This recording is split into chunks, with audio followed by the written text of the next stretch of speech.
Bacteria have the ability to change their genetic makeup over time for their own self-preservation. Bacteria have their own defensive mechanism.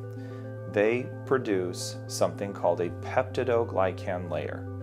It's the equivalent of an M&M shell that's protecting the chocolate on the inside.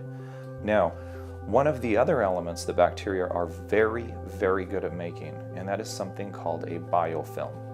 Biofilm is its own very goopy, slimy mess that it covers itself in.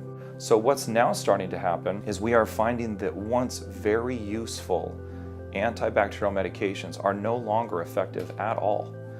What that means for us, we have to use stronger antibacterial medications. We have to use more potent antibacterial medications.